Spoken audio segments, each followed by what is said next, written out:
الحمد لله نحمده ونستعينه ونستغفره ونؤمن به ونتوكل عليه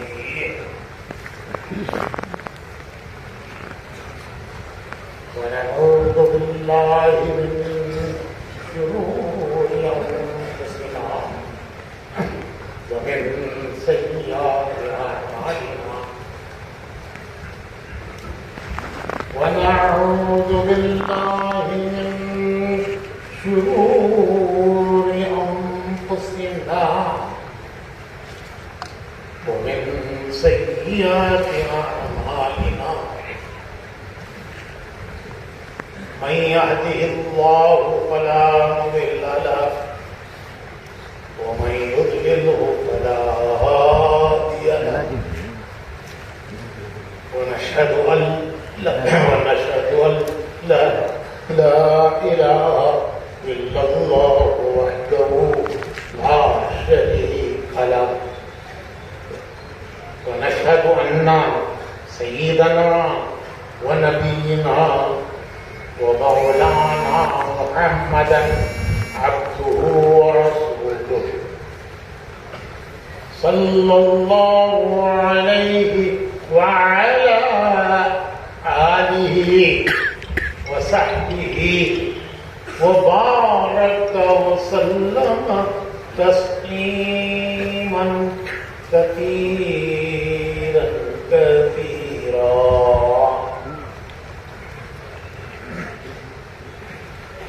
اما بعد، محترم بھائیوں، بزرگوں اور دوستوں، انسان کی زندگی کی ایک ضرورتیں ہیں، دوسرے اس کی زندگی کی ایک ذمہ داریاں ہیں۔ زندگی کی ضرورتیں ہر انسان سمجھتا ہے اور زندگی کی ضرورتیں ہر انسان پورا کر رہا ہے۔ کھانا پینا، سونا، مکان، لباس، بیوی، یہ سب انسان زندگی کی ضرورتیں ہیں، اور یہ زندگی کی ضرورتیں ہر انسان پورا کر رہا ہے۔ انسان تو انسان، جانور بھی زندگی کی ضرورتیں سمجھتا ہے۔ جانور بھی اپنے بچے پالتا ہے، جانور بھی اپنا گھر بناتا ہے۔ زمین کے جانور زمین کے اندر گھر بناتے ہیں، پرندے درختوں پر، پہاڑوں پر گھر بناتے ہیں۔ تو زندگی کی ضرورتیں انسان تو انسان، جانور بھی اپنی زندگی کی ضرورتیں سمجھتا ہے۔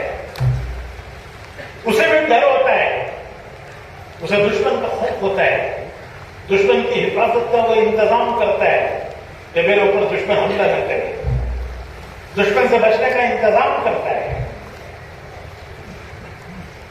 اسے بھی خوف ہوتا ہے، اسے بھی اپنے بچوں کا فکر ہوتا ہے۔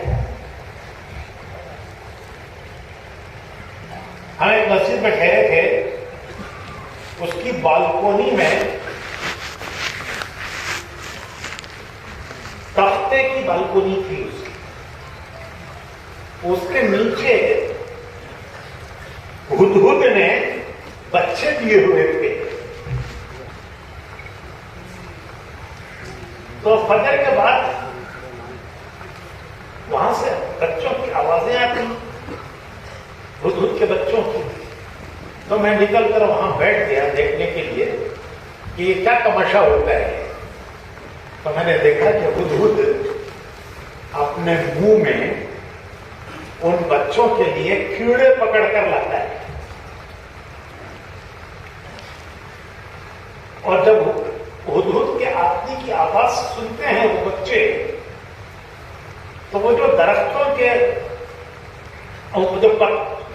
کے بیچ میں جو جگہ ہوتی ہے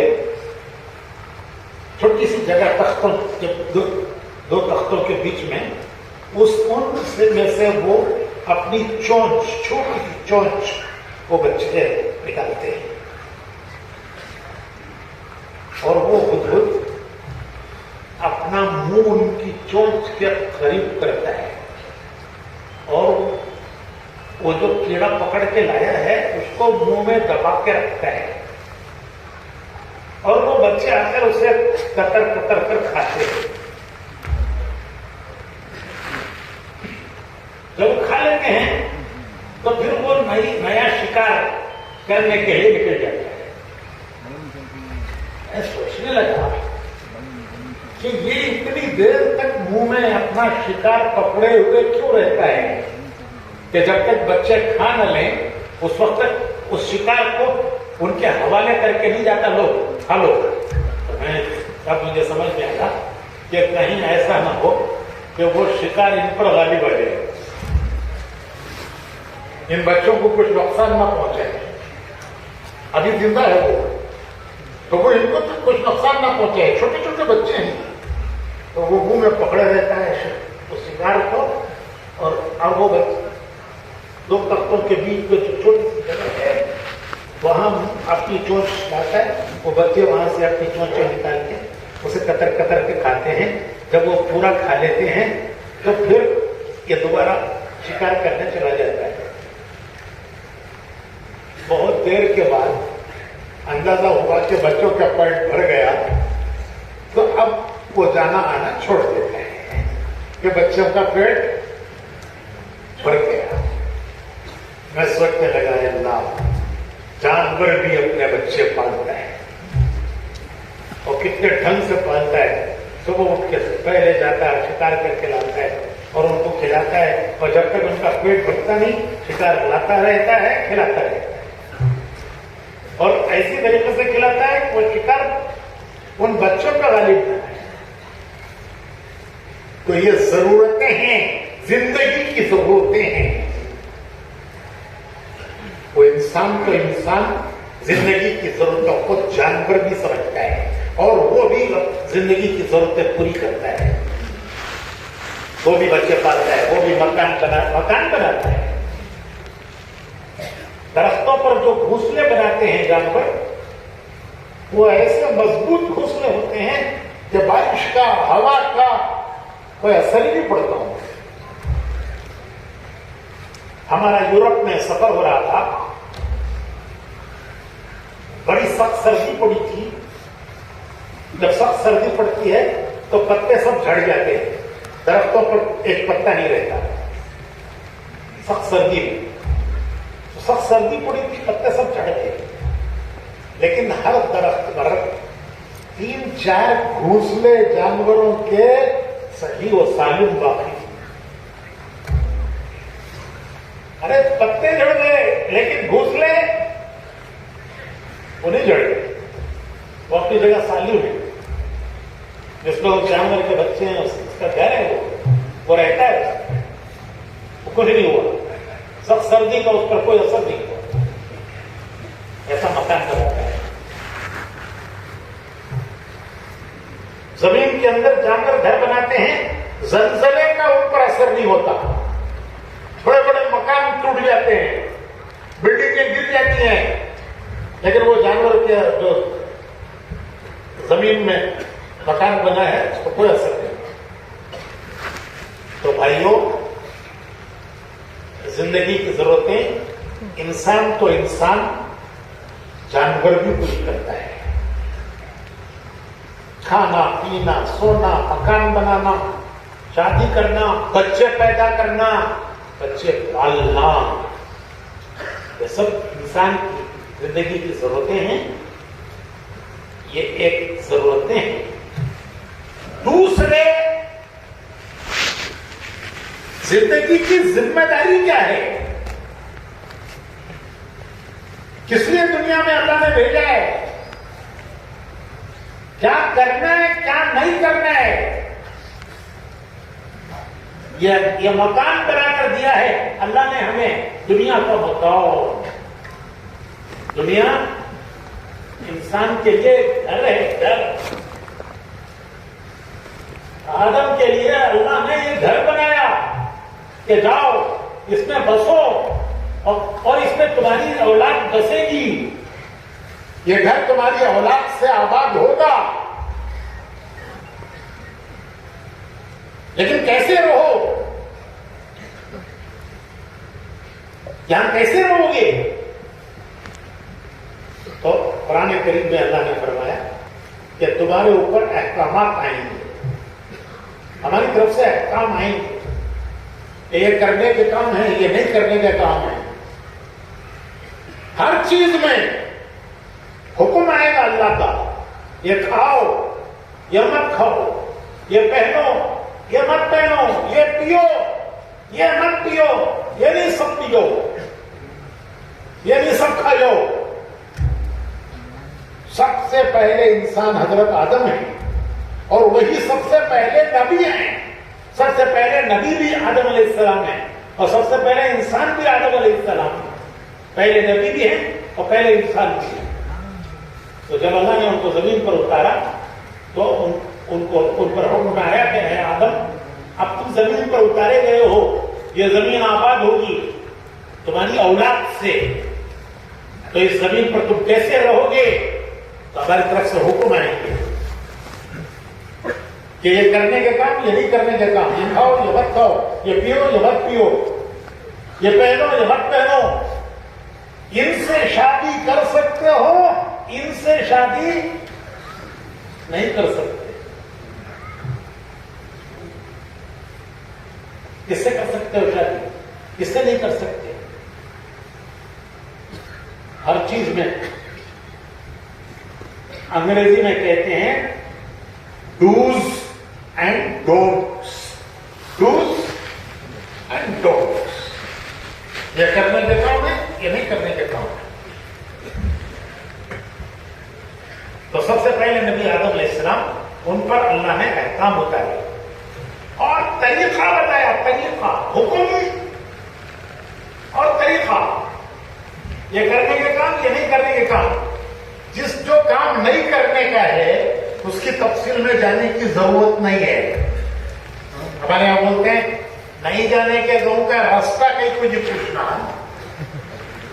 نہیں جانے کے گاؤں کا راستہ کہیں کو پوچھنا، لیکن جو کام کرنے کے ہیں کیسے کرو، تمہیں ہم طریقہ بتائیں گے، تمہیں ہم طریقہ بتائیں گے۔ جو حکموں پر چل کر اور طریقے پر چل کر آئے گا، ہم تمہیں بھی جنت میں داخل کریں گے، اس کے ساتھ تمہاری وہ اولاد جو تمہارے طریقے پر چل کر آئے گی، اسے بھی تمہارے ساتھ جنت میں داخل کریں گے۔ ہم جنت سے آئے ہیں، ہمیں واپس کہاں جانا ہے؟ ہماری منزل جنت ہے۔ دنیا میں ہم مسافر ہیں، مسافر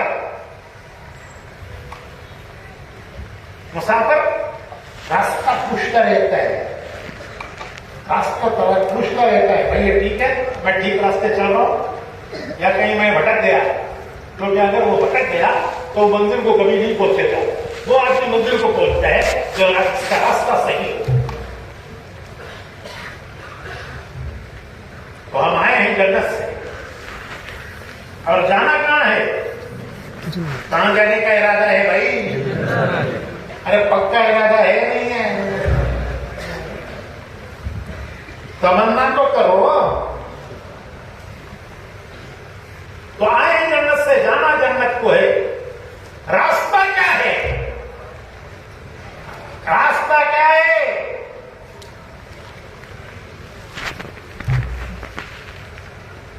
ایک اپنی ہائی وے پہ گیا، وہاں سے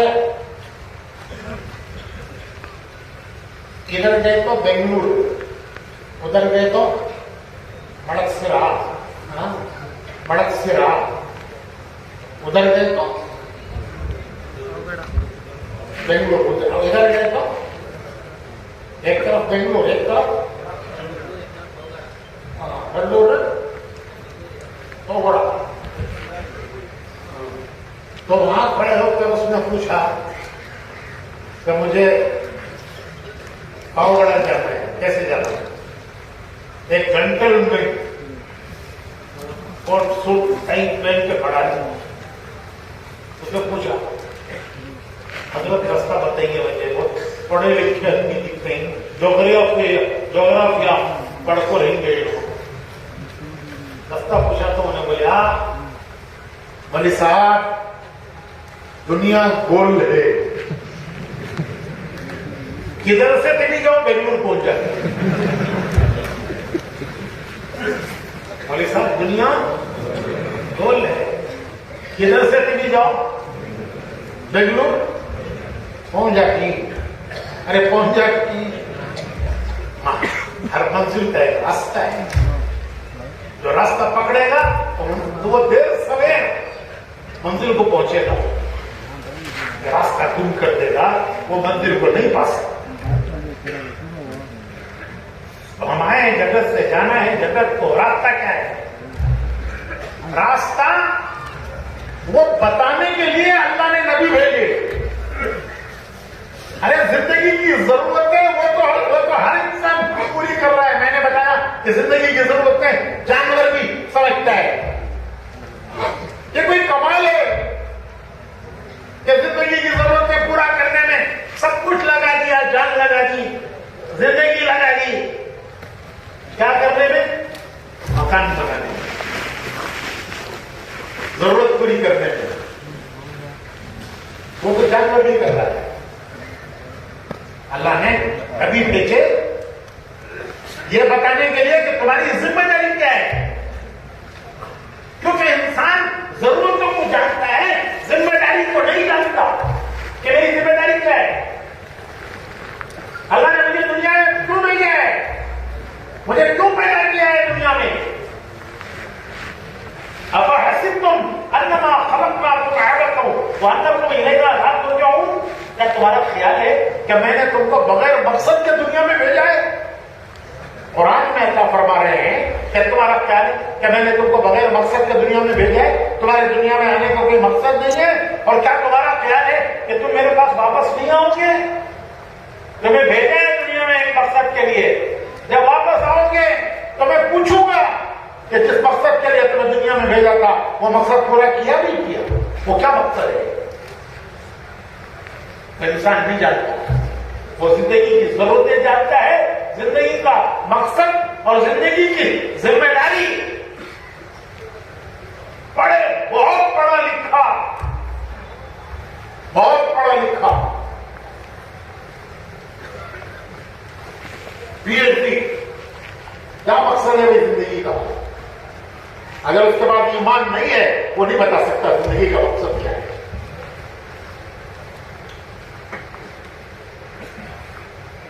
بڑے سے بڑا عقل مند سائنسدان، ارے نوبل پرائز لینے والا، اس سے پوچھو کہ زندگی کی کیا ذمہ داری ہے.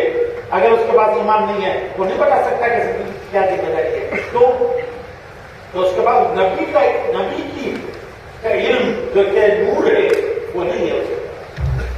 وہ تو نبی بتائیں گے. اللہ نے نبیوں کو بھیجا ہے، اسی لیے نبی دو باتیں بتاتے ہیں. ایک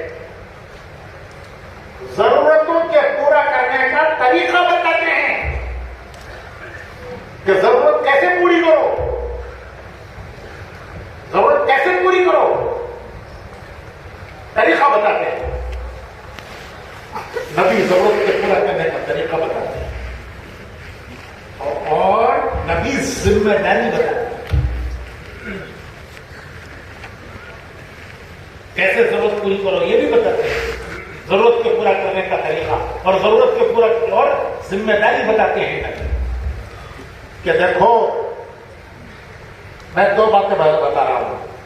ایک زندگی کی ضرورتیں، دوسرے زندگی کی ذمہ داری. نبی دونوں بتاتے ہیں کہ ضرورت کس طرح پوری کرو اور پھر یہ بتاتے ہیں کہ تمہیں نہیں معلوم ہے ذمہ داری کیا ہے.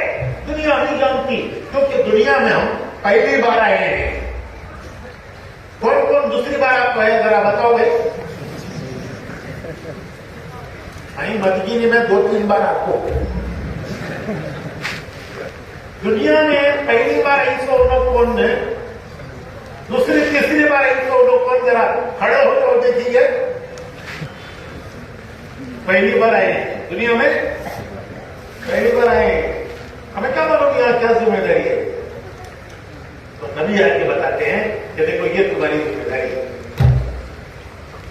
دنیا نہیں جانتی اپنی ذمہ داریوں کو, تو نبی طریقہ بھی بتاتے ہیں, ذمہ داری بھی بتاتے ہیں. تو میں یہ دونوں باتیں بتاؤں مختصر. ضرورتوں کے پورا کرنے میں نبی طریقہ بتاتے ہیں. یہاں ایک چیز نبی سمجھاتے ہیں کہ دیکھو ضرورت جب حد سے نکل جاتی ہے تو پھر وہ ضرورت نہیں رہتی, خواہش بن جاتی ہے. اور جب وہ خواہش بن جاتی ہے تو پوری نہیں ہوتی. ضرورت پوری ہو جائے گی, خواہش. آج تک دنیا میں کوئی انسان ایسا نہیں آیا کہ جس کی سب خواہشیں پوری ہوئی ہوں اور وہ دنیا سے گیا ہو. خواہشیں سینے میں رہ جاتی ہیں اور آدمی ان خواہشوں کو لے کر زمین کا پیون بن جاتا ہے. سینے کے صندوق میں خواہشیں لے کر زمین میں دفن ہو جاتا ہے. جب ضرورت اپنی حد سے نکل جاتی ہے پھر وہ خواہش بن جاتی ہے.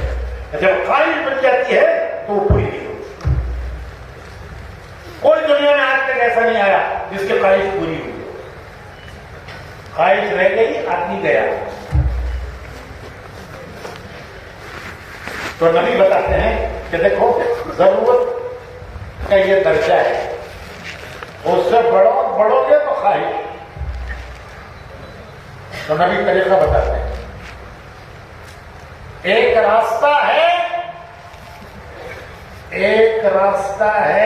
ہوا اور ایک راستہ ہے ہدا. ایک ہوا کا راستہ, ایک ہدا کا راستہ. میں بتاؤں ذرا بولو کیا. ایک ہوا, دوسرا یہ دو راستے ہیں. ہوا کا راستہ, ہدا کا راستہ. ہوا کیا ہے؟ وہ خواہش, نفس. یہ بھی ہونا, یہ بھی ہونا, یہ بھی ہونا, سب ہونا, اس سے پہلے مر جانا. جس کو کہتے ہیں ہوا. خواہشیں, انسان کی خواہش یہی ہے کہ وہ زندگی پوری لگا لے, تب بھی یہ خواہش پوری نہیں ہوتی. اور ضرورت, اچھا ایک آدمی مکان بناتا ہے, اس کے گھر میں 50 کمرے ہیں, وہ کتنے کمروں میں سوئے گا؟ بولو بھائی.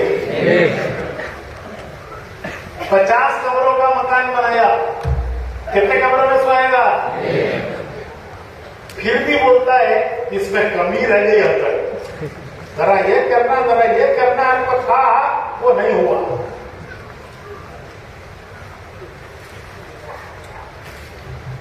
کھانا آدمی ایک مرتبہ کھا لے,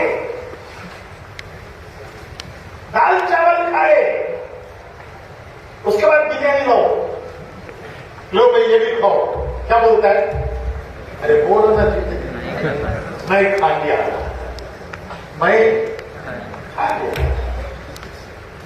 تو انسان کی ضرورتیں لمیٹڈ, خواہش اس کی کوئی حد نہیں. میں نے کہا کہ کوئی دنیا میں ایسا نہیں آیا جس کی سب خواہشیں پوری ہوئی. مشہور قصہ ہے سکندر کا قصہ. میں بتاتا ہوں مثال. مشہور قصہ ہے سکندر کا قصہ. کون سکندر؟ کون وہ ہماری گلی میں ایک چھوکرا ہے، اس کی اماں پکارتی رہتی ہے میرا سکندر، ارے میرا سکندر، وہ سکندر ہے۔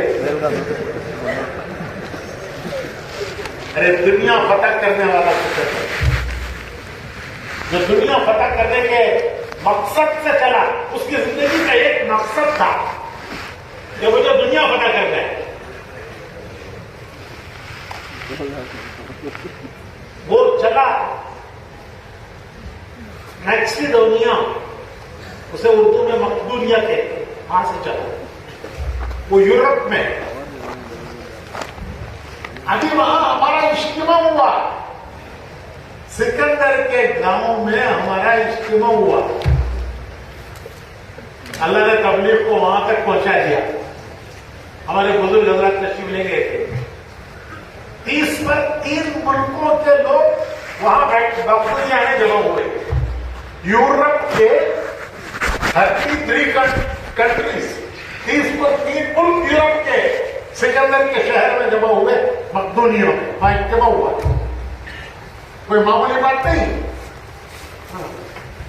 یہ نہیں ٹپٹور کنگل سرا مدگیری نہیں، وہ یورپ کے 30 پر، جرمنی، فرانس، سوئٹزرلینڈ، سارے 30 ملک تو وہ سکندر کے شہر، تو یہ مقدونیہ کا سکندر، اس کی زندگی کی ایک ارمان تھی، ارے آرزویں ارمانے ارمان، ارے آرزواں ارمانا بھائی کام پوجی ہوتے سو بھرت میں کو نہیں ہوتے،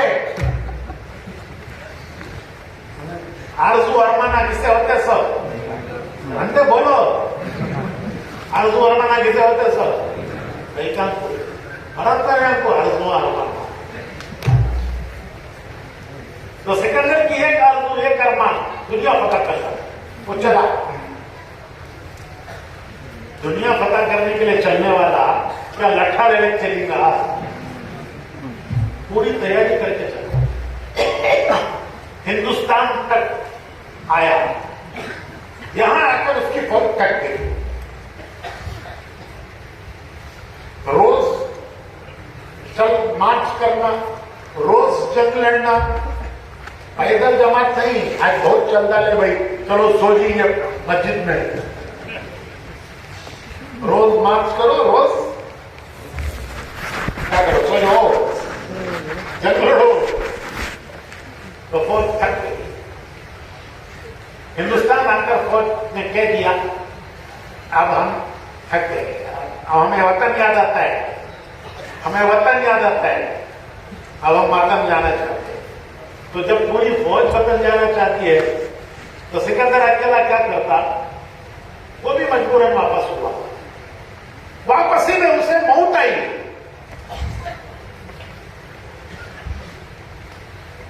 بہت پڑھا لکھا تھا وہ سمجھ گیا کہ میری موت کا وقت آ گیا ہے، اس نے فوج میں اعلان کیا کہ ارے ہے کوئی جو مجھے زندگی کے اتنے دن دے دے کہ میں وطن جا کے مر جاؤں، پردیس میں مر رہا ہوں، سفر میں مسافر پردیس میں مر رہا ہوں، یہاں کون مزار بنائے گا، کون پھول چڑھائے گا، ہے کوئی ہے کہ جو مجھے اتنے دن دے دے کہ میں وطن جا کے وہاں مر جاؤں، ایک تمنا پوری نہیں ہوئی، یہ دوسری تمنا، ایک آرزو کیا تھی، پہلی آرزو بولو، دنیا فتح کرنا، یہ پہلی آرزو، وہ پوری نہیں ہوئی، اب موت آ گئی، موت آ گئی، اب دوسری آرزو کیا، وطن جا کے مر جاؤ، خبر کہاں بنے، وطن، تو اس نے اعلان کرایا فوج میں، ارے ہے کوئی کہ اتنے دن کی زندگی مجھے دے دے کہ میں وطن پہنچوں، میں جانتا ہوں کہ موت آنی ہے، اسے کوئی ٹال نہیں سکتا، لیکن اتنے دن کی مہلت مل جائے کہ وطن جا کے میں مر جاؤں،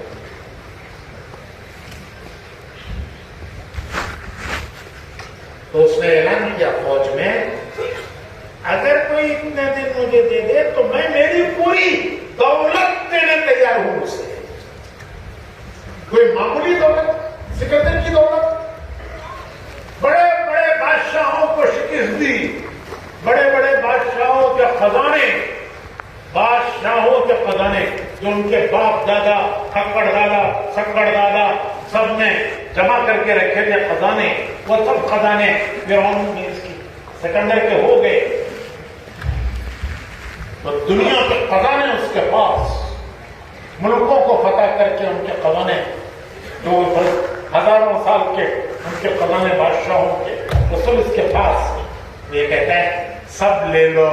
ارے یہ سب لے لو، کوئی مجھے اتنے دن کی زندگی دے دے میں وطن پہنچ جاؤں، یہ میری سب دولت میں اسے دینے تیار ہوں. نہ ہوا کون دے سکتا ہے؟ اور وہ راستے میں مرا، وطن نہیں جا سکتا. تو دوسری آرزو، پہلی آرزو دنیا پتا کر، دوسری آرزو وطن میں مرنا، دونوں پوری نہیں.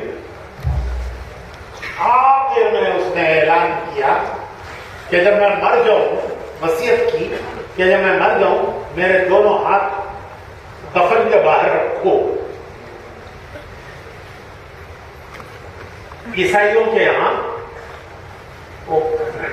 پلیوٹ کا ڈبہ بناتے ہیں، باکس میں میت رکھتے ہیں اور وہ باکس قبر میں اتارتے ہیں. تو اس میں سے ہاتھ باہر نکالنا. تو درباری پوچھنے لگے یہ عجیب وصیت کسی نے نہیں کی، آپ کیوں کر رہے ہیں؟ اس نے یہ کہا کہ دنیا دیکھ لے کہ سکندر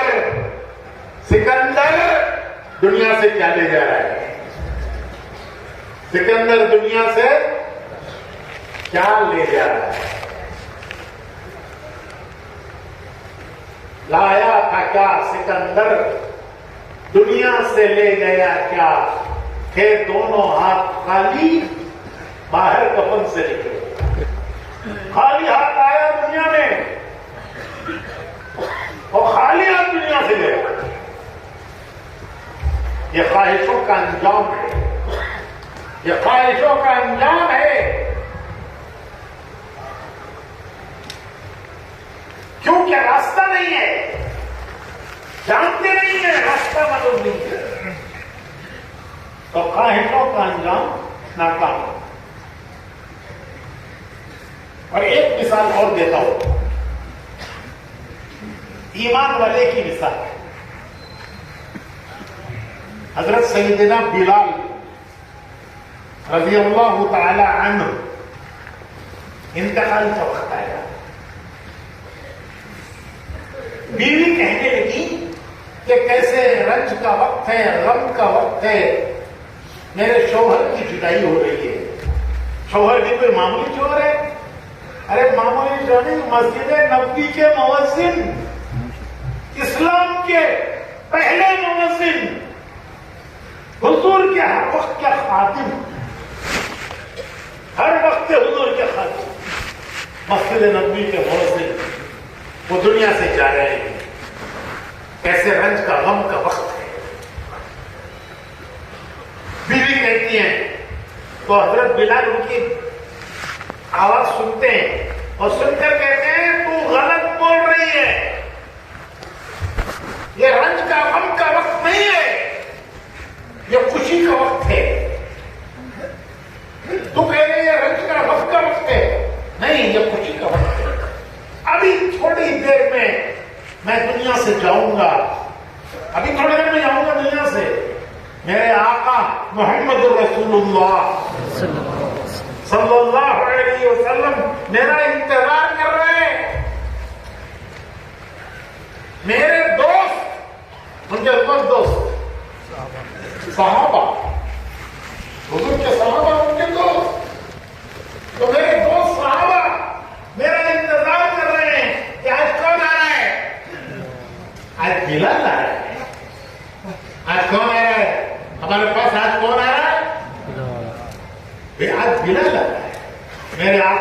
محمد رسول اللہ صلی اللہ علیہ وسلم انتظار میں ہے کہ آج بلال آ رہا ہے، میرے دو صحابہ انتظار میں آج بلال آ رہا ہے. جیسے میں مثال دیتا ہوں، ہمارے بہت سے نوجوان سعودی عرب میں، دبئی میں، کویت میں کام کرتے ہیں. جب ان کے ہندوستان آنے کا وقت ہوتا ہے تو وہ دبئی کے ایئرپورٹ پر کھڑا ہوا وہ سوچتا ہے کہ تھوڑی دیر میں جہاز میں بیٹھوں گا، چند گھنٹے میں جہاز بنگلور اترے گا، میری بیوی، میرے بچے، کار نہیں ہے تو ٹیکسی لائے ہوں گے، کار نہیں ہے تو ٹیکسی لائے ہوں گے. ایئرپورٹ پر بنگلور سے بیوی آئی ہوگی، استقبال کے لیے بچے آئے ہوں گے، اور جوان لڑکا ہے تو ماں باپ آئے ہوں گے. وہ ایئرپورٹ پہ کھڑے کھڑے سوچ رہا ہے کہ میں تھوڑی دیر میں بنگلور اتروں گا اور میری بیوی، میرے بچے آئے ہوں گے، اور گھر میں بریانی پکی ہوگی. کیا پکی ہوگی؟ اسے بریانی کا مزہ آ رہا ہے. کہاں؟ ارے کہاں جی؟ ایئرپورٹ تو دبئی کے، گھر میں بریانی پکی ہوگی.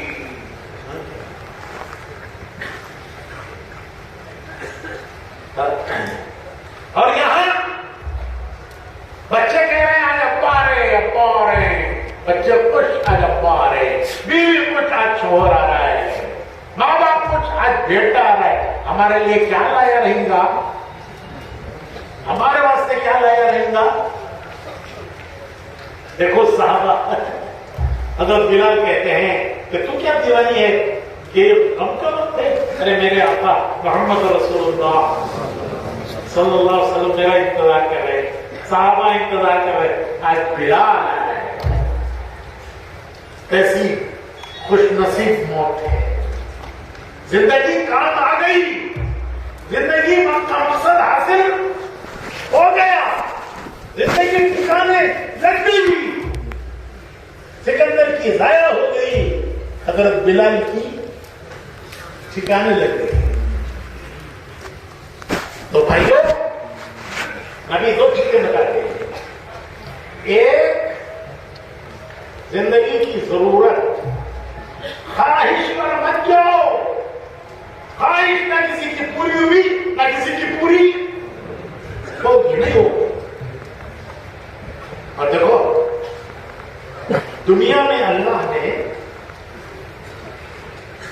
مال کی تقسیم برابر نہیں کی ہے، مال کی تقسیم برابر نہیں کی ہے.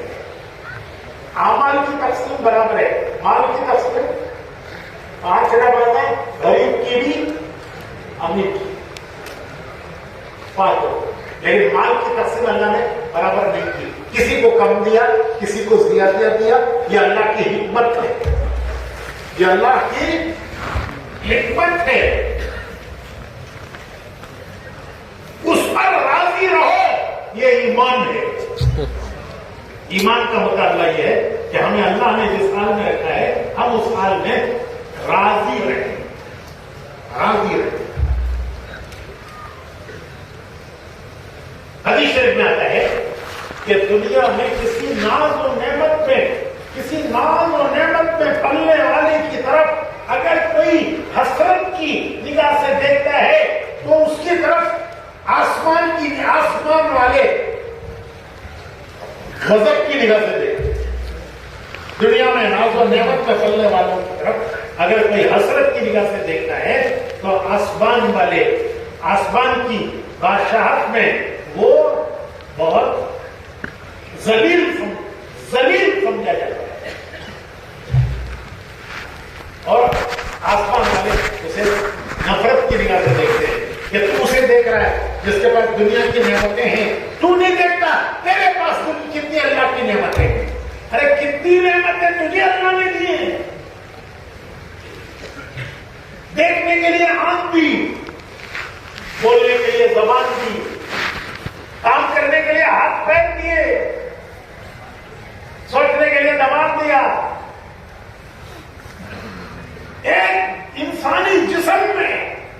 اللہ کی نعمتیں ہیں. کیسی پیاری پیاری آنکھیں, کیسی پیاری پیاری آنکھیں دیکھنے کے لیے سر میں فٹ کی ہے. اگر یہ آنکھیں اللہ نہ دیتے تو دنیا ویران ہوتی, دنیا اس کے لیے ویران ہوتی.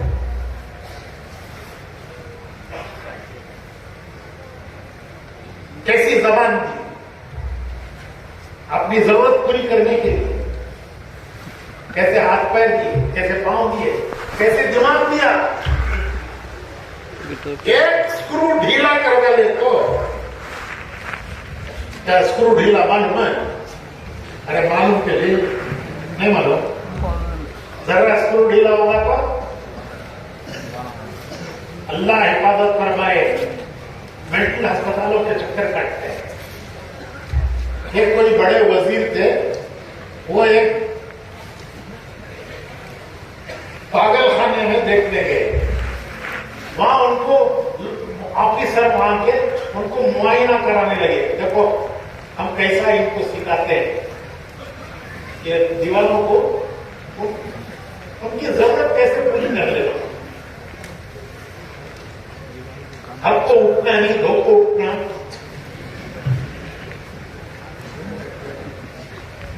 حسرت میں امریکہ میں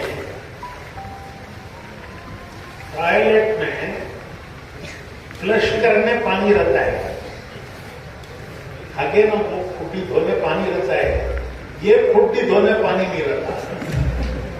اسی کھٹی میں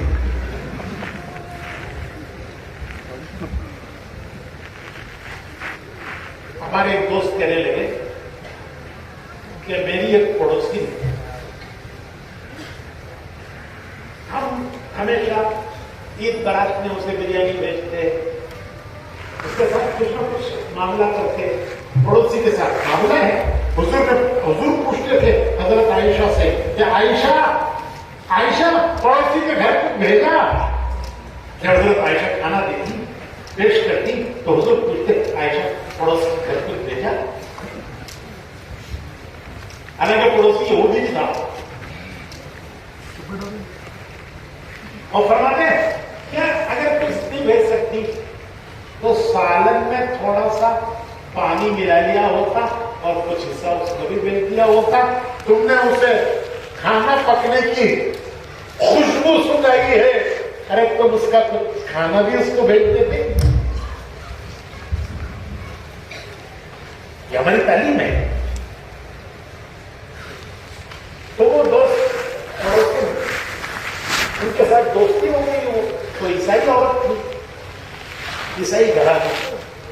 تو ایک دن اس نے ہمارے دوست سے پوچھا, نہیں وہ اس کی بیوی نے ہمارے دوست کی بیوی سے پوچھا کہ ایک ذرا آکورڈ سوال ہے.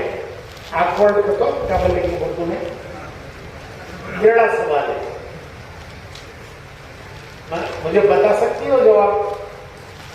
کوئی بات نہیں, ان کو دوست ہیں, پڑوسی ہیں, دوست ہیں. تو اس نے کہا کہ یہ جو انڈر ویئرس ہیں, انڈر ویئر چڈیاں, تمہاری جو آنگن میں تم سکنے ڈالتی ہو وہ اتنی پاک رہتی ہیں کہ مجھے سمجھ میں نہیں آیا تم کیا استعمال کرتے ہو. کون سا کیا بولتے تھے اسے؟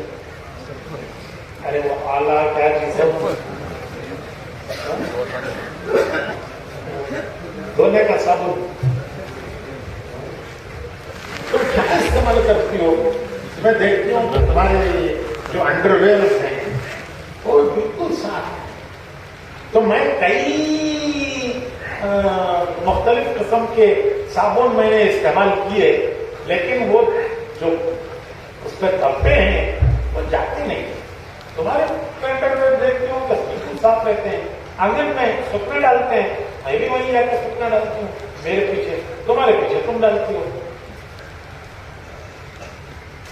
اس کی بھی سمجھ میں نہیں آیا. کس کی؟ تو ہمارے دوست کی بیوی اس کو سمجھ نہیں آئی، تو اس نے کہا کہ میں فلاں فلاں صابن ڈالتی ہوں. اس نے کہا یہ تو میں ٹرائی کر چکی لیکن دھبے جاتے نہیں ہیں. اب اس کی سمجھ میں آیا ہمارے دوست کی بیوی، اس نے سارا قصہ سنایا ہمارے دوست نے. یہ لاس اینجلس کا قصہ ہے امریکہ میں. وہ اس نے سنا کہ دیکھو بات یہ ہے کہ ہم ہگنے کے بعد دھوتے ہیں. ہگنے کے بعد کیا کرتے ہیں؟ کیا کرتے ہیں؟ دھوتے ہیں. اور ان کے یہاں معمول یہ ہے کہ کیا کرتے ہیں؟ تم نے کیا معلوم گئے تو اتنا ہوتا tissue paper, tissue paper, toilet paper وہ آج کل سڑ ڈال رہے. ٹوائلٹ پیپر ٹشو پیپر سے پورا نکل جاتا ہے. ارے نکلتا ہے کیسے؟ وہ اندر جو ملوبا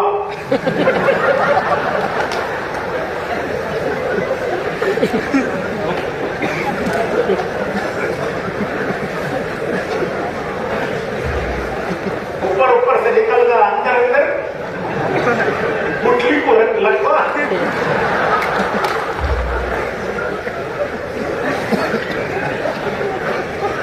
اب وہ چڑھا لے تو سوٹ مل لے تو کہاں ہوتا ہے وہ اندر انڈر ویئر میں لگتا ہے. اور جب پخانا سوکھ جاتا ہے تو اس کے دھبے نہیں نکلتے. تو اسے سمجھ میں آیا، اس نے بتایا کہ ہمارے یہاں یہ گندگی نہیں رہتی، یہ غلاظت اس لیے نہیں رہتی کہ ہم اس دن بیت الخلا سے خالی ہونے کے بعد ہم صرف پیپر نہیں استعمال کرتے، ہم دھوتے ہیں.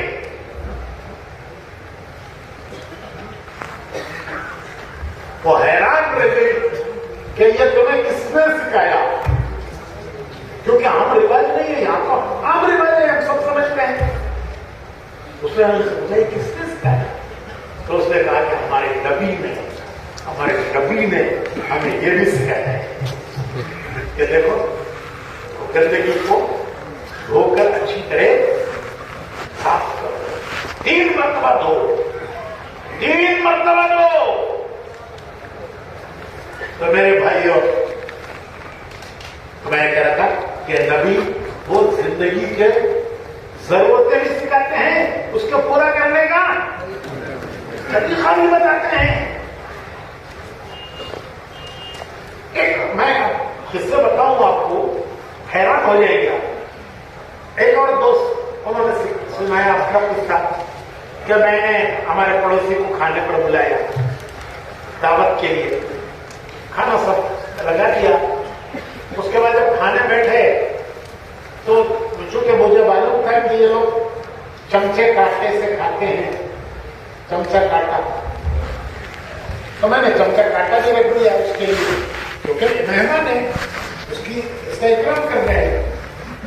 تو وہ جب کھانا شروع ہوا وہ چمچے کاٹے سے اس نے کھانا شروع کیا اور میں نے ہاتھ سے شروع کیا.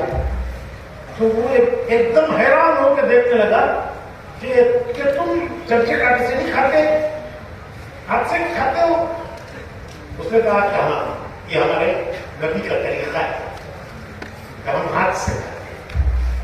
وہ کہنے لگا کہ تمہارے نبی تو بڑے بڑے بڑے عجیب آدمی معلوم ہوتے ہیں کہ چمچے کاٹے سے پتہ نہیں چلتا کتنا گرم ہے،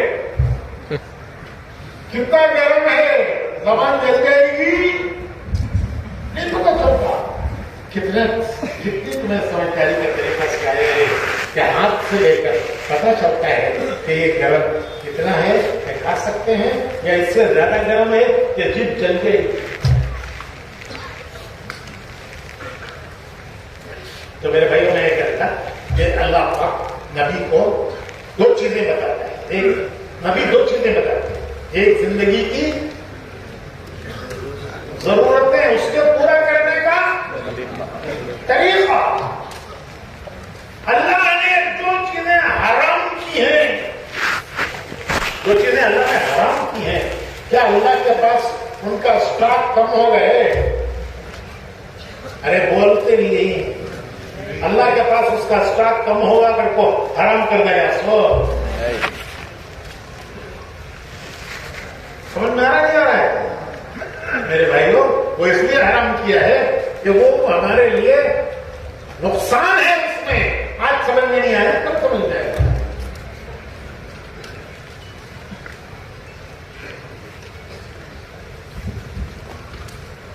دوسری بات میں تفصیل اور نہیں کرتا ورنہ بہت تفصیل ہے اس کی۔ ایک ضرورتیں اس طرح پوری کرو جس طرح پوری کرنے کا نبی نے طریقہ سکھایا ہے، ہر چیز میں،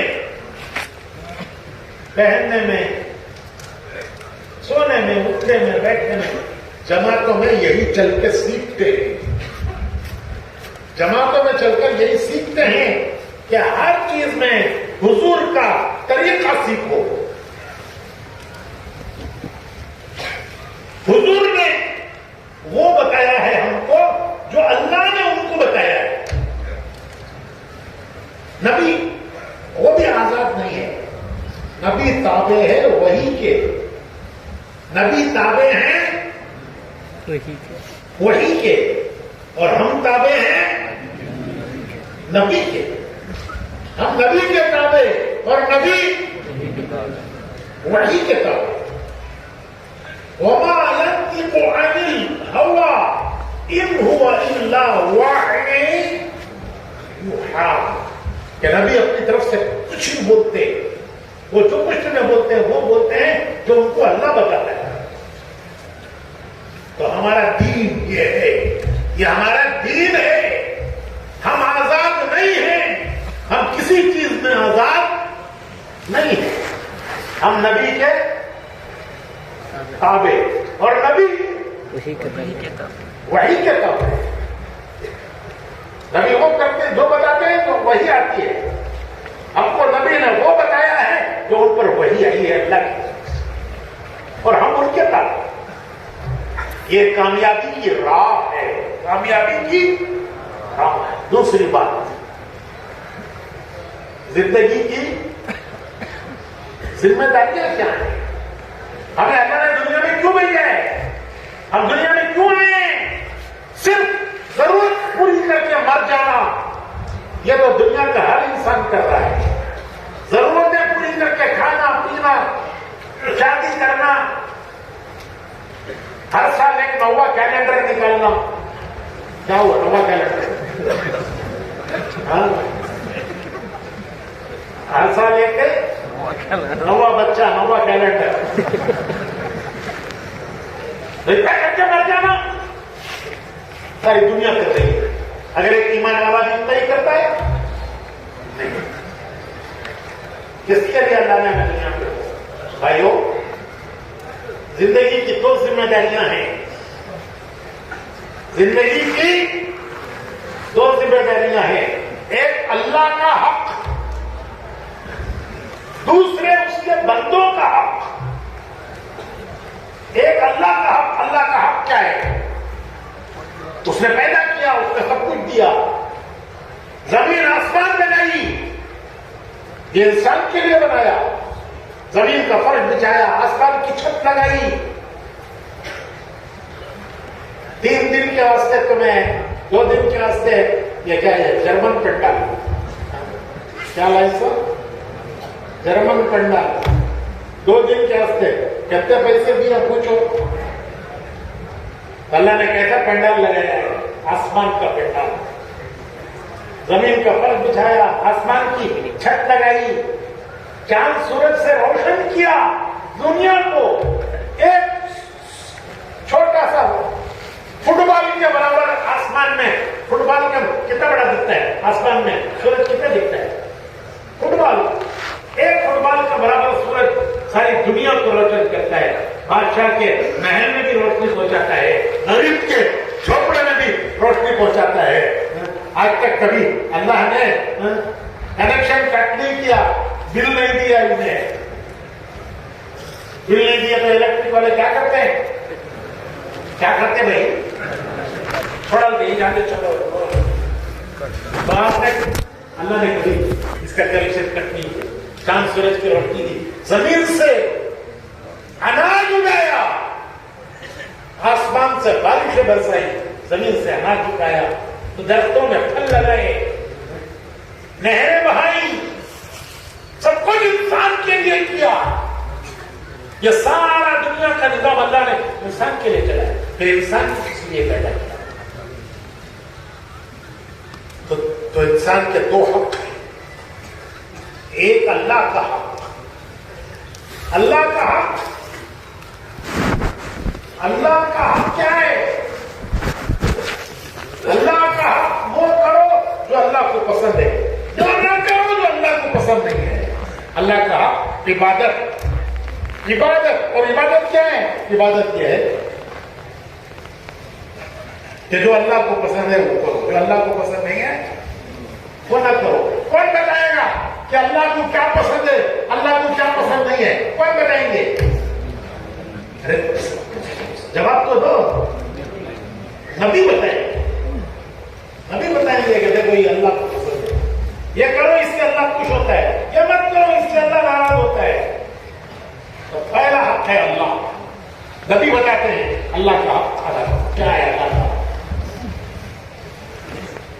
اللہ کا حق یہ ہے کہ زندگی میں وہ کیا جائے جو اللہ کو پسند ہے, وہ نہ کیا جائے جو اللہ کو پسند, وہ چیز نہ کرو جو اللہ کو ناراض کرے.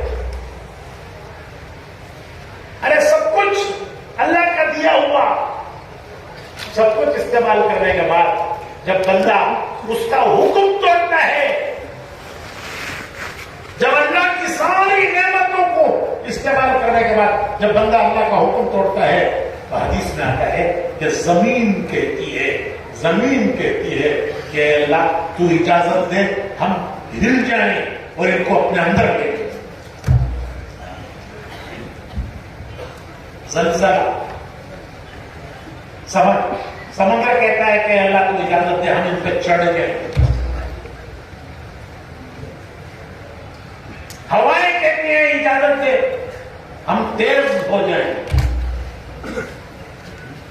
اللہ فرماتے ہیں کہ چھوڑ دو میرے بندوں کو چھوڑ دو, میری رحمت میرے غصے پر حاوی ہے, رحمت غصے پر حاوی ہے.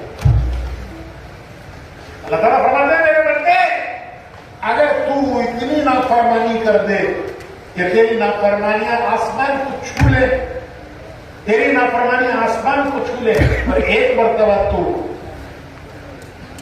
سر دیکھ کر معافی مانگ لے تو سب معاف کرنے کے لیے دے جاتے.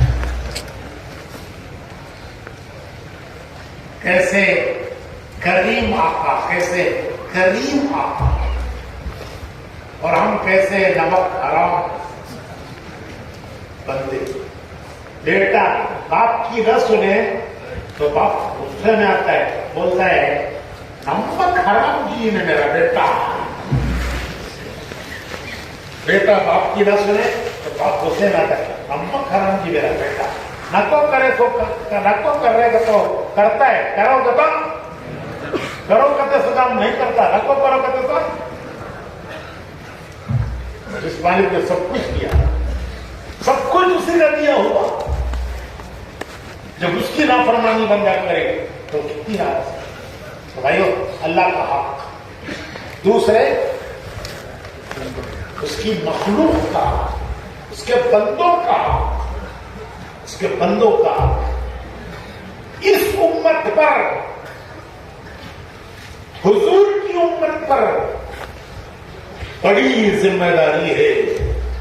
اللہ کی طرف سے, اس کے رسول کی طرف سے اس امت پر بڑی ذمہ داری ہے. اسی کو سمجھنے کے لیے ہم جمع ہوئے کہ ہمارے اوپر کیا ذمہ داری ہے, ہمارے اوپر اللہ کی طرف سے کیا ذمہ داری ہے, اللہ کے پیارے رسول کی طرف سے ہمارے اوپر کیا ذمہ داری ہے. اسی کو سمجھنے کا نام تبلیغ ہے. اسی کو کرنے کا نام تبلیغ ہے. تو میں نے عرض کیا کہ انسان کو ذمہ داری سمجھانے کے لیے اللہ نبی بھیجتا تھا. وہ آ کر انسانوں کو بتاتے تھے ارے یہ کرو اللہ خوش ہوتا ہے, یہ مت کرو اللہ ناراض ہوتا ہے. یہ نبیوں کا سلسلہ اللہ نے دنیا میں بھیجا اس لیے تاکہ انسانوں کو بتائیں کہ کس سے اللہ خوش ہوتا ہے, کس سے اللہ ناراض ہوتا ہے.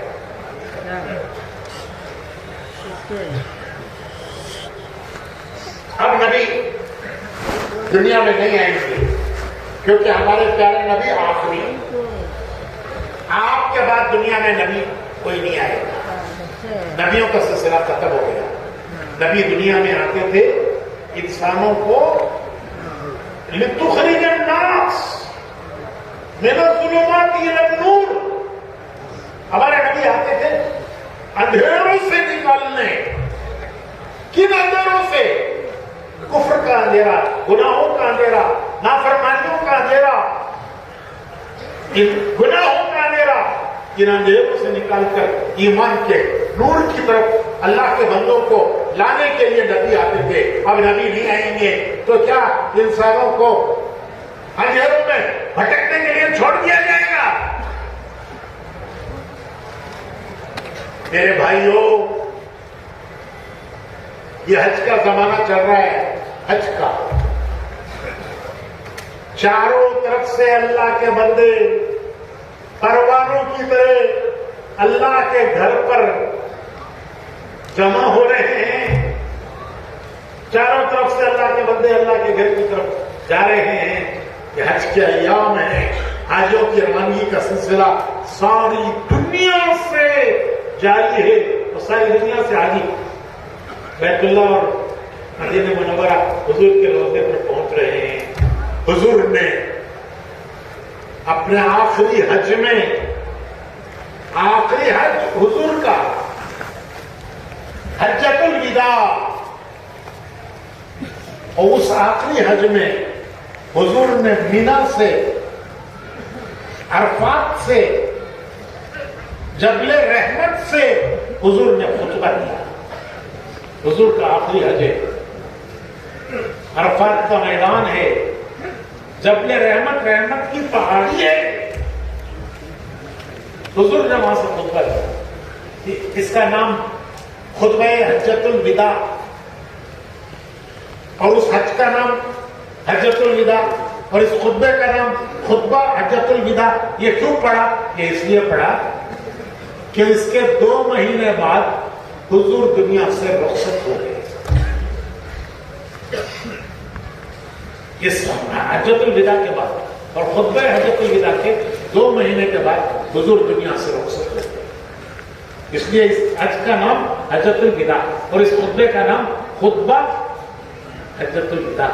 اس میں حضور نے امت کو ایک پیغام دیا, امت کو ایک پیغام دیا. میسج قیامت تک کے آنے والے امت کو ایک میسج دیا.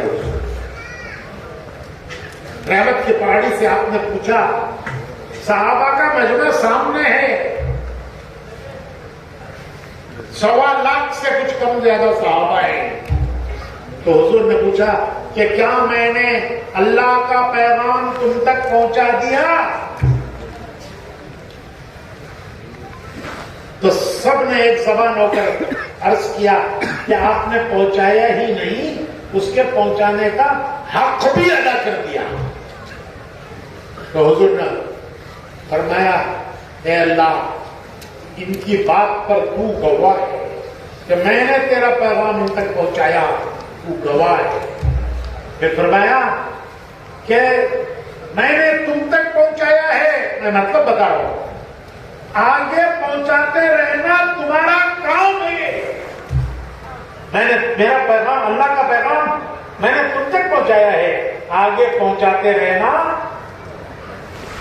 بولو بھائی, تمہارا کام تو کس کا ہوا؟ امت کا کام ہے. یہ بڑی ذمہ داری حضور نے اس امت پر ڈالی ہے. کہ یہ امت وارث ہے، وارث، قرآن کی وارث، حضور کی دین کی وارث، اس پر چلنا اور اسے دنیا تک پہنچانا یہ اس امت کی بڑی ذمہ داری ہے۔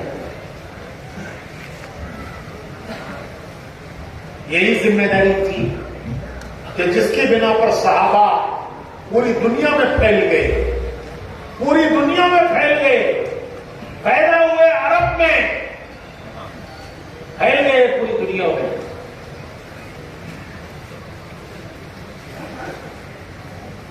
ترکی میں حضرت ابو ایوب انصاری کا مزار ہے۔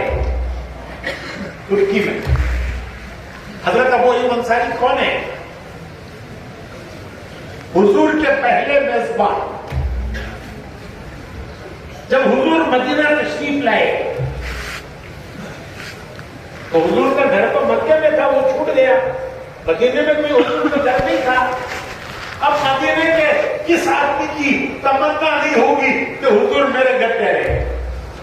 کس کی تمنا نہیں ہوگی؟ ہر ایک کی تمنا دی حضور میرے گھر ٹھہرے۔ حضور نے فرمایا میری اونٹنی کو چھوڑ دو، وہ جہاں جا کے بیٹھے گی میں اس کے گھر ٹھہروں گا۔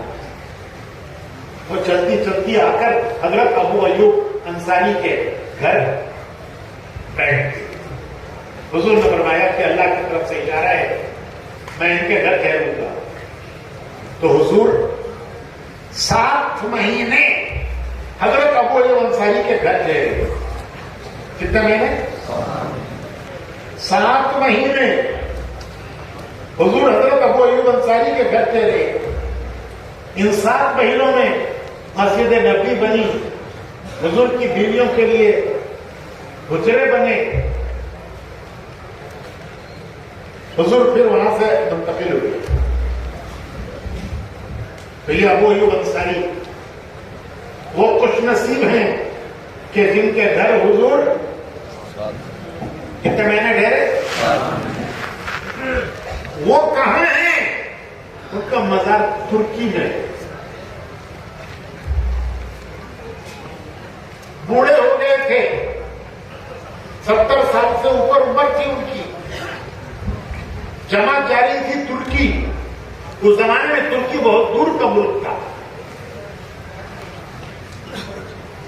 تو وہ کہنے لگے کہ میں بھی جاتا ہوں اس جماعت۔ بچوں نے سمجھایا کہ ہم جاتے ہیں آپ کی طرف سے، آپ تو بوڑھے ہیں، آپ کو اللہ نے معذور قرار دیا ہے، ہم آپ کی طرف سے جاتے ہیں۔ کہنے لگے نہیں میں بھی چلتا ہوں۔ چنانچہ وہ گئے،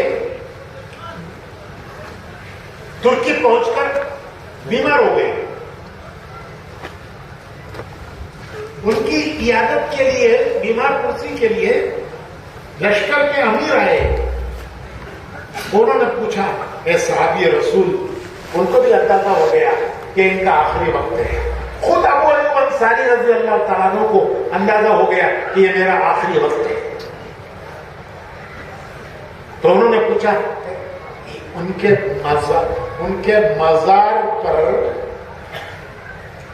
پتھر پہ یہ لکھا ہوا ہے، جہاں ان کا مزار ہے وہاں دیوار پر پتھر ہے، تو پتھر پہ ان کی تاریخ لکھی ہے کہ امیر لشکر نے پوچھا کہ اے صحابی رسول، آپ کی کوئی آخری خواہش، تمنا؟ میں پوری کرنے کے لیے تیار ہوں۔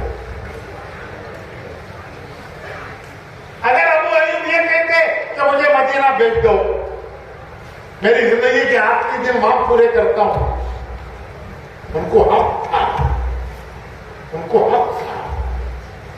لیکن کیا کہتے ہیں ابو ایوب؟ پتھر پہ لکھا ہے، پتھر پہ۔ حضرت ابو ایوب انصاری کہتے ہیں کہ میرا انتقال ہو جائے، میری میت کو بھی لے کے چلو، اور جو تمہاری آخری منزل ہو وہاں مجھے دفن کرو۔ یہ وصیت پتھر پہ لکھی ہوئی ہے ان کے مزار پہ۔ چنانچہ انتقال ہو گیا تو ان کی میت کو لے کے چلے، منزل تھی استنبول، وہاں قلعے کی دیوار کے نیچے ان کو دفن۔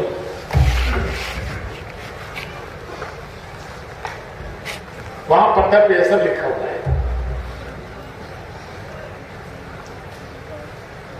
تو حضور کے میزبان جن کے گھر پہ حضور نے 7 مہینے دین کی دعوت کا کام جہاں سے حضور نے کیا 7 مہینے,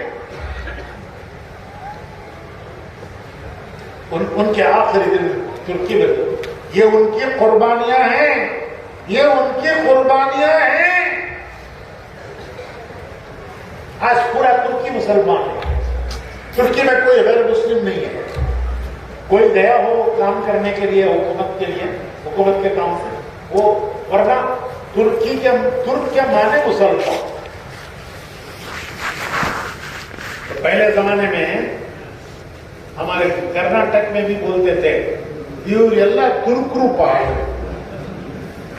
ಇವರೆಲ್ಲ ತುರ್ಕರು, ہمیں سب ترکی سے ہی کو کہتے ہیں.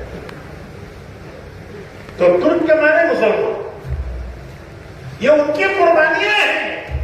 ارے ان کی سب سے بڑی قربانی یہ ہے کہ مکہ مدینہ جیسے شہروں کو انہوں نے چھوڑا اور دنیا میں پھیل گئے. آج ہمیں ہڑیاں نہیں چھوڑ رہی. کیا نہیں چھوڑ رہی؟ ارے کیا نہیں چھوڑ رہی جی؟ ہڑیاں, کھیڑے, سڑے سو کھیڑے, سڑکوں سڑکی, وہ کھیڑے نہیں چھوڑ رہی. انہوں کیا قربان کرے؟ ارے بولو جی, مکہ مدینہ قربان, دنیا میں پھیلے. حضور کا پیغام لے کر, وہ میسج جو حضور نے خطبہ حجۃ الوداع پر صحابہ کو دیا کہ میں نے تم تک پہنچایا ہے, آگے پہنچانا تمہارا کام ہے. تو یہ حضور کا پیغام, حضور کا میسج لے کر دنیا میں صحابہ پھیلے, دین پھیلا, ایمان پھیلا, اسلام پھیلا. اگر وہ مکہ مدینے میں رہ جاتے, طواف کرتے ہوئے, عمرے کرتے ہوئے, اگر وہ وہاں رہ جاتے تو یہاں تک دین کیسے آتا, یہاں تک اسلام کیسے آتا؟ حضور کا پیغام لے کر دنیا کے کناروں تک پہنچے.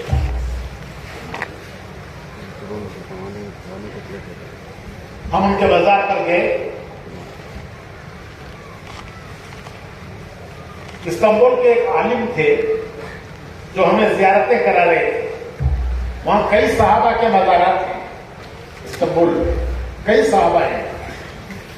تو ہم آخر میں آئے حضرت ابو ایوب انصاری کے مزار پر.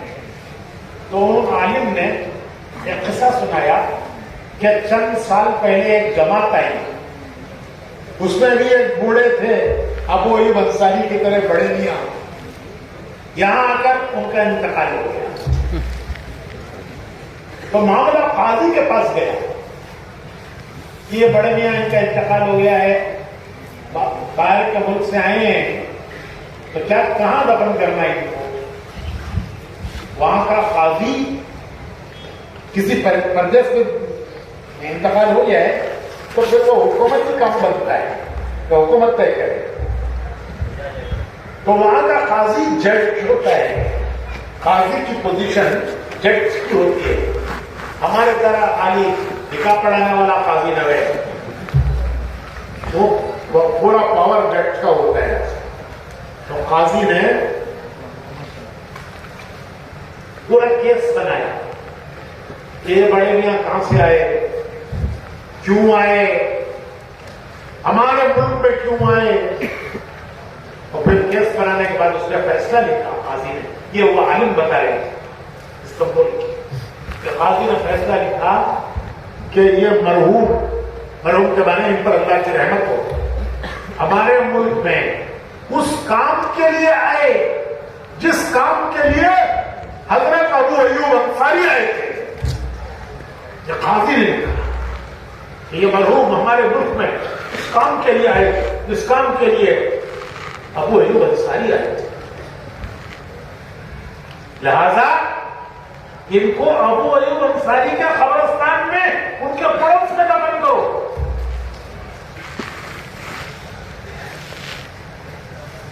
کس نے ڈالا قاضی کے دل میں؟ کس نے ڈالا؟ تو عالم کہنے لگے کہ بڑے بڑے امیر وزیر تمنا کرتے ہیں, کوشش کرتے ہیں کہ ان کو ابو ایوب انصاری کے قبرستان میں خبر کی جگہ مل جائے, لیکن بڑے امیروں کو, وزیروں کو جگہ نہیں ملتی. یہ مرحوم پردیسی مسافر کس نے قاضی کے دل میں ڈالا کہ ان کو ابو ایوب انصاری کے قبرستان میں دفن کیا. تو میرے بھائیوں, یہ کام ہماری ایک ذمہ داری ہے, پوری امت کی ذمہ داری ہے, پوری امت کی ذمہ داری ہے. جو ہمارے نبی کا راستہ وہ ہمارا راستہ, جو ہمارے نبی کا طریقہ وہ ہمارا طریقہ, جو ان کا راستہ وہ ہمارا راستہ. اس پر آنا ہے, اس پر پوری امت کو لانا ہے. حضور کا راستہ ہمارا راستہ, حضور کا طریقہ ہمارا طریقہ, حضور کی زندگی ہماری زندگی, اس پر ہمیں آنا ہے, اس پر امت کو لانا ہے. یہ پیغام ہے, یہ پیغام ہے. ابھی عید آ رہی ہے, حج کے دن آ رہے ہیں, انہی دنوں میں حضور نے یہ پیغام عرفات سے حجۃ رحمت کی پہاڑی سے یہ پیغام امت کو دیا ہے کہ میری امت کو میرا کام کرے. تو میرے بھائیوں, اسی کا نام تبلیغ ہے کہ اس زندگی کو اپنے اندر لانا. صرف دنیا کی ضرورتیں پوری کر کے نہیں جانا, زندگی کی ضرورتیں پوری کرنا تو ہر انسان کر رہا ہے. زندگی کی ذمہ داریوں کو سمجھ کر حساب لگاؤ کہ ہماری زندگی کا کتنا وقت ضرورتوں پر لگ رہا ہے اور زندگی کا کتنا وقت ذمہ داری اللہ رسول کی طرف سے جو ہمارے اوپر ذمہ داری آئی ہے اس ذمہ داری پر ہمارا کتنا وقت لگ رہا ہے. دنیا کی زندگی کی ضرورتوں پر ہمارا کتنا وقت لگ رہا ہے, اور جو ذمہ داری ہمارے اوپر اللہ اس کے رسول کی طرف سے آیا ہوئی ہے اس پر ہمارا کتنا وقت لگ رہا ہے. میرے بھائیوں, حساب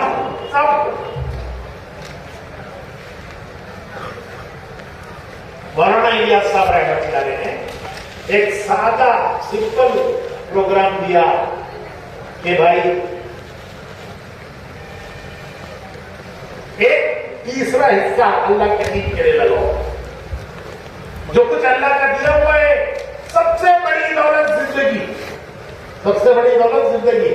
میں نے بتایا نا کہ سکندر نے کہا کہ مجھے چندی دے دو, سارا مال لے دو.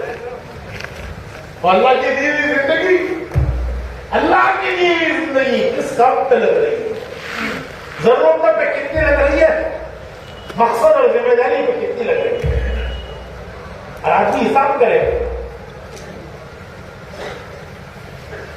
تو مولانا الیاس صاحب نے یہ سمپل پروگرام دیا کہ 3 حصے کرو. ایک حصہ اللہ کے راہ میں لگاؤ, یہ اعلیٰ درجہ. حق تو کوئی نہیں ادا کر سکتا, حق ادا کرنے والے تو کر گئے, حق ادا کرنے والے تو حق ادا کر گئے.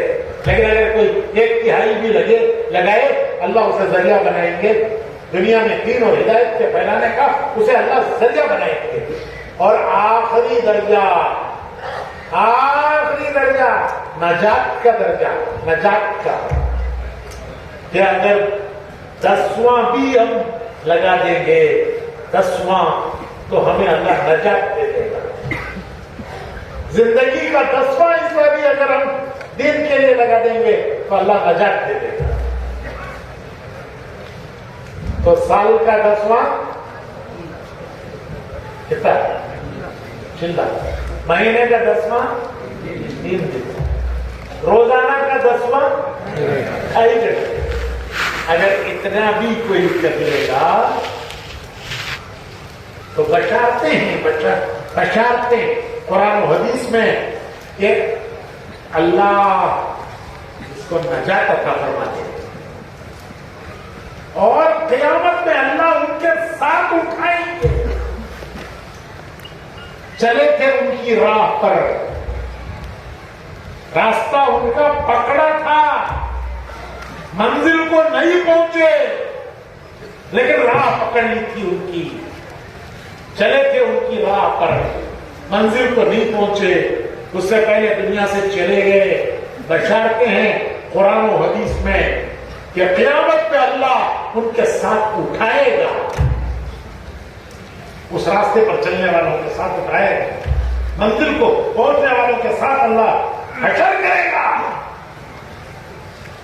یہ ہے تبلیغ، یہ ہے دعوت کہ بھائیو اپنی پوری زندگی کو ضرورتوں پر پوری مت لگاؤ،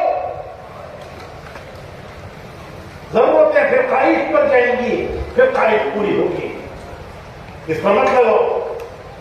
ایک حصہ اپنی ذمہ داری پر لگاؤ، جو ذمہ داری ہمارے اوپر اللہ نے ڈالی ہے، اس کے رسول نے ڈالی ہے۔ اب یہ حج کے دن ہیں، قربانی کا دن، حج کا دن، قربانی کی عید، حج کا دن۔ حضور کا یہ پیغام کہ میری امت اس کے ذمے ہے کہ میرے پیغام کو دنیا تک پہنچانا، اس کے لیے کوئی نبی نہیں آئے گا۔ اب یہ امت کا کام ہے کہ خود اس پر آنا، پوری امت کو اس پر لانا، اس کے لیے اپنی جان مال لگانا۔ بھائیو ہم حساب کریں کہ کتنا ہماری زندگی کی ضرورتوں پہ لگ رہا ہے اور کتنا ذمہ داری اور مقصد پر لگ رہا ہے۔ یہ جوڑ اسی لیے کرتے ہیں، صرف بیانات سنانے کے لیے نہیں، سننے سے ثواب ملے گا لیکن کام پورا نہیں ہوگا۔ کام جب پورا ہوگا جب یہ امت طے کرے کہ ہمیں اپنی زندگی کا ایک حصہ اللہ کے دین کے لیے لگانا ہے، اور اس کا بدلہ اللہ موت پر ایسے دیں گے کہ کم سے کم 1 کا 10، 1 کا دنیا کے لیے جو لگایا وہ پانی میں گیا، وہ پانی میں گیا۔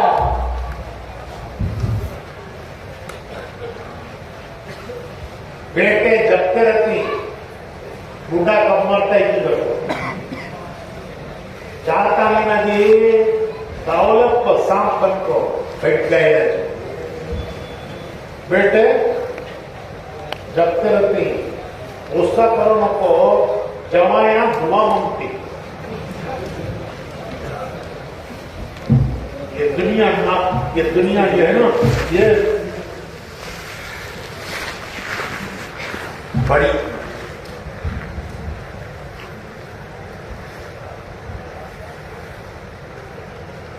دین وہ قدردان ہے، جو دنیا کے لگایا تھا اس کو کوئی ملنا نہیں بلکہ بے وفا دنیا، بے وفا۔ ہاں دین پر جو لگایا، اللہ اپنے دین پر کسی کا احسان نہیں رکھتے۔ اگر ہم تبلیغ کرتے ہیں، اگر ہم جماعت میں جاتے ہیں، 4 مہینے لگاتے ہیں، دین پر زیادہ احسان نہیں ہے، اس کا بدلہ اللہ 10 گنا دے گا، 10 گنا دنیا میں بھی دے گا، آخرت میں بھی دے گا۔ اصل آخرت میں لیکن اس کا بدلہ دنیا میں بھی دے گا۔ تو دنیا پر جو لگایا، موت پر دنیا بے وفا، وہ کوئی بدلہ دینے والی نہیں ہے، اور جو دین پر لگایا تھا چلا، ثواب ملے گا سال لگانے کا، انٹو 10، 10 سے 3 دن لگائے ثواب ملے گا مہینہ لگانے کا، 2.5 گھنٹے لگائے ثواب ایسا ملے گا گویا پورا دن یہ کرتا رہا، انہیں پورا دن کیا کرتا رہا بھائی، گشتنج کرتا رہا، تبلیغ کرتا رہا، لگائے 3 دن ثواب ملے گا ایسا گویا پورا مہینہ یہ کیا اور کیا بھی کیا، لگایا گا چلا ثواب ملے گا سال پورا۔ تو بھائیو اس کے لیے یہ جوڑ اسی لیے ہے کہ طے کرو کہ زندگی کا ایک حصہ میں اللہ کے دین کے لیے لگانا ہے۔ شیطان کہتا ہے موقع آئے گا تو لگائیں گے، موقع ملا تو موقع مل جائے تو لگیں گے. میں نے ایک اجتماع میں تھا, میں بہت پہلے کا قصہ ہے, میں بھی ایک کونے میں بیٹھا ہوا بیان سن رہا تھا. یہ سب ہوگا بعد دو بڈھے باتیں کر رہے ہیں, پورا ایکسپائری ڈیٹ ہو گیا ان کا. کیا معلوم ایکسپائری ڈیٹ تو کب آپ کو بلا لیتے ہو, جاتی کی ڈیٹ ہو گئی ہے. وہ دو جگہ باتیں کر رہی, کہا جی یہ حضرت بول رہی نا تبلیغ میں جاؤ کر کیسے کرنا سو تو بھائی فرصت بھی سہولت ہی سونو کرنا سو. کون کرنا سکتے, کون کرنا سکتے, فرصت بھی سہولت. اب ایکسپائری ڈیٹ ہو گئی ہے, اب وہ فرصت کب ملتے سو, سہولت ملتے سو کب کرتے سو کب مولوی صاحب کی گاڑی اس سے پہلے گھر کو آ جاتی ہے. شیطان کبھی یہ نہیں کہتا مت کرو, کہتا ہے ٹالو. شیطان کا کام ہے ٹالنا. کریں گے کریں گے, ذرا ذرا ذرا نہیں بھائی طے کرو کہ ہمیں اتنا کرنا ہے. روزانہ اپنی مسجد میں مشورہ کرنا ہے, روزانہ 2.5 گھنٹے لگا کر گھر گھر جانا ہے, ایک ایک بھائی کو سمجھا سمجھا کر مسجد سے جوڑنا ہے. جو اللہ کے بندوں کو اللہ کے گھر سے جوڑے گا اللہ اسے اپنا تعلق کرنا کہے گا کہ یہ میرا بندہ میرے بندوں کو میرے سے جوڑتا ہے. حضور خوش ہو کر جامع کوثر پلائیں گے کہ یہ میرے وہ بندے ہیں کہ جب میری امت میرے طریقے بھول چکی تھی, میری امت کو میرے طریقوں پر لانے کے لیے اپنی جان بال اور اپنے گھر چھوڑ کے نکل گئے. تو بھائیو اس کے لیے طے کر لو کہ روزانہ تعلیم کرنا ہے, گھر میں تعلیم کرنا ہے, روزانہ 2.5 گھنٹے لگانا ہے, گھر گھر جانا ہے, دین سے بات کرنا ہے. ایک مسلمان دوسرے مسلمان سے ملتا ہے, اللہ دونوں کے گناہ معاف کرتے ہیں, دونوں کو قیامت پہ ہمیں کا سایہ دیتے ہیں. یغفر اللہ لنا ولکم دعا ہے, یہ اسے دعا دیتا ہے تجھے اللہ معاف کرے, وہ اسے دعا کرتا ہے تو ہے اللہ معاف. اس کے لیے ایک زندگی کا ایک وقت لگا. کیوں میں سب تیار ہے نا انشاءاللہ؟ جلد سے جلد 4 مہینے, ابھی کوئی جواب ہے جلد سے جلد, جلد سے جلد ختم کرو.